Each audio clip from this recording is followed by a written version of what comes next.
ថ្ងៃថ្មីប្រព័ន្ធតួអង្គថ្មីដែលថ្ងៃនេះយកមកចែកពីកាបូតូនៅក្នុងរឿងភាគ Kamen Rider ក្នុងសកលលោកនៃរឿង Kamen Rider កាបូតូចាក់ផ្សាយនៅក្នុងឆ្នាំ2006នេះគឺជាចំណុចសំខាន់នៃប្រវត្តិនិងសាច់រឿងរបស់តួអង្គនេះប្រភពដើមនឹងគ្រោះមហន្តរាយនៅ Shibuya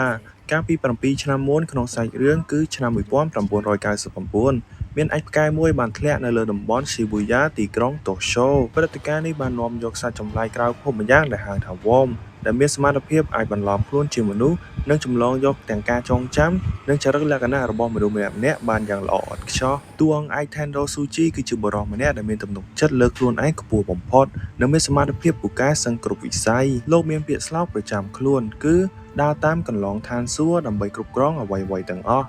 ឬ Walking the Path of Heaven to rule over all Copywriter ផ្សេងទៀតដែលទទួលបានកម្លាំងដោយ Chaidon Tendo បានហ្វឹកហាត់ខ្លួនឯងអស់រយៈពេល7ឆ្នាំដើម្បីត្រៀមខ្លួនធ្វើជាកាបូតូដោយគាត់ដឹងជាមុនថាកាបូតូ Sartor នឹងជ្រើសរើសរូបគាត់ប្រព័ន្ធកាបូតូឬ The Kabuto System កាបូតូត្រូវបានបង្កើតឡើងដោយអង្គការ SARK ដើម្បីប្រយុទ្ធប្រឆាំងនឹងពួក Worm ឈុតរបស់កាបូតូមាន2ដំណាក់កាលដំណាក់កាលទី1គឺ Mass Form ជាទម្រង់ដែលមានអាវក្រោះក្រាស់ធន់នឹងការវាយប្រហារប៉ុន្តែមានភាពយឺតយ៉ាវដំណាក់កាលទី2 Rider Form នៅពេលដែលប្រើពាក្យបញ្ជា Cast Out អាវក្រោះខាងក្រៅនឹងផ្ទុះចេញបន្សល់ទុកតែឈុតពណ៌ក្រហមដែលមានរូបរាងដូចជាសត្វកញ្ចែមាសទម្រង់នេះអនុញ្ញាតឲ្យគាត់ប្រើសមត្ថភាព Clock Up សមត្ថភាពពិសេស Clock Up ចំណុចដែលធ្វើឲ្យ Kamen Rider Kabuto ល្បីល្បាញបំផុតនោះគឺ Clock Up វាគឺជាសមត្ថភាពដែលអនុញ្ញាតឲ្យ Rider ធ្វើចលនាក្នុងល្បឿនលឿនបំផុតរហូតមើលឃើញអ្វីៗគ្រប់យ៉ាងនៅជុំវិញខ្លួនដូចជាឈប់ដំណើរការសមត្ថភាពនេះប្រើសម្រាប់ប្រយុទ្ធជាមួយនឹងពួក Worm ដែលមានល្បឿនលឿនដូចគ្នា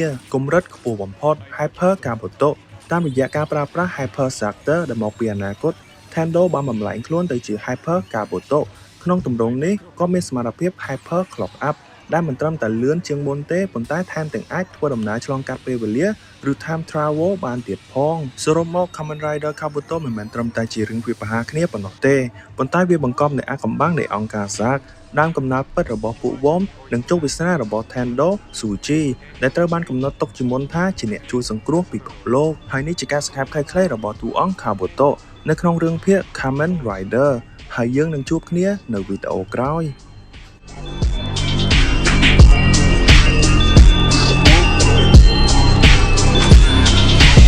正体はあなたの愚問だな太陽に向かってあなたは太陽ですかと聞くかなぜあなたがライダーベルトを持ってるのそれも愚問だな太陽に向かってなぜ輝くと聞くかバイバイみたい